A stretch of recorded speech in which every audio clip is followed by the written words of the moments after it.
So the Dow Jones is at a record high again.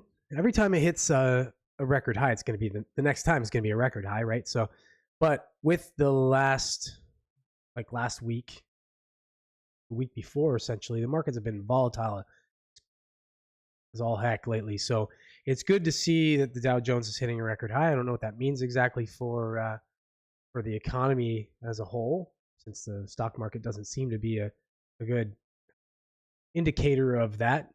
But I don't know. Let's see what CNN Business has to say. A little dumpster fire over here. Let's see what they have to say about it. So Dow Jones closes at new record high on rate cut rally. Here's what's next for Wall Street. So U.S. stocks closed Monday mixed as investors look to a key earnings report and a slew of economic data points due later this week. The Dow Jones closed 65 points, or 0.2% higher on Monday, to a new record high of 41,241. The S&P 500 fell 0.3%, and the NASDAQ composite lost 0.9%. It's just so funny that the NASDAQ is taking hits with the tech stocks, considering some of the booms that have happened in the AI stocks this year, like Nvidia and such. But that's where they're at. Global markets have gone on a wild ride this month. Japan's benchmark Nikkei 225 index crashed, and American stocks plunged in early August as the yen carry trade unraveled and a weak U.S. jobs report sparked recession fears.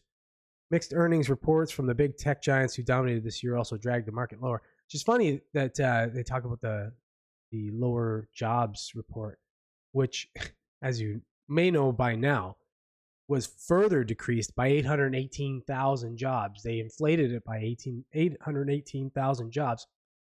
It's just no small drop in the bucket. Talking about 750,000 jobs that were made up, pie in the sky. So could have been even worse. Just weeks later, the narrative has changed yet again. All three major U.S. stock indexes have now clawed back those losses and then some, on track to notch monthly gains. A slew of cooling inflation reports has investors riding high on optimism that the Federal Reserve will finally begin cutting interest rates next month after bringing rates to their highest levels in decades. Fed Chair Jerome Powell said Friday at an economic summit in Wyoming that the time has come for monetary policy to loosen, but all but cementing a September rate cut. Powell also indicated that he believes the Fed could achieve the elusive soft landing, which is when inflation comes down without a surge in unemployment. That scenario is an economic consensus, a market consensus, and seemingly a consensus of corporate America, wrote Katie Nixon, Chief Investment Officer at Northern Trust Wealth Management. Investors are now shifting their attention to Nvidia, which reports earnings Wednesday afternoon. Shares of the chipmaker declined 2.3% on Monday, but the stock is still at a whopping 155% this year as investors continue betting on the artificial intelligence boom and the companies who make that technology possible.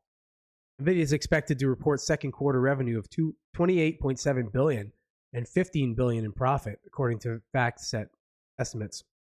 Chipmaker, which has been the biggest benefactor of the artificial intelligence frenzy sweeping Wall Street, has handily beat analysis projections in recent quarters.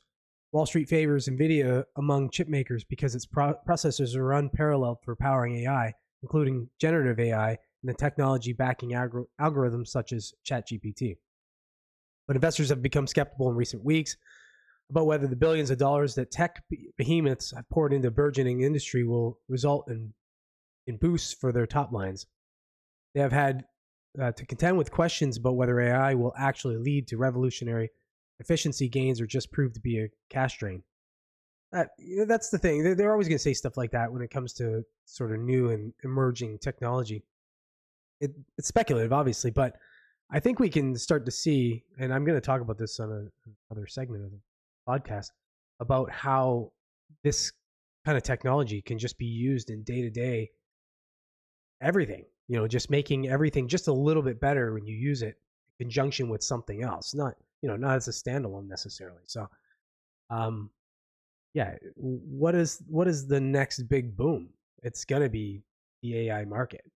Obviously, computing and AI, it's been for the last little while. I can't see that changing. So this article continues on with a little bit more fluff. It's a CNN piece, so that's to be expected. But as far as the market being at a record high, excuse me, one portion of the market being a record high today. I don't think that's really conducive of the whole of the market as a whole, right? So I wouldn't be too enthused at this. At the the fact is, the economy still seems to be pretty bad. If you're a consumer, you kind of know that.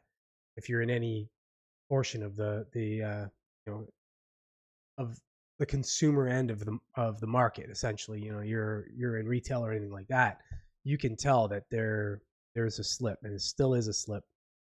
And just the housing market in general is another indicator of how bad the market could be. So while it's good to see that, and especially good for people that have money invested in these indices.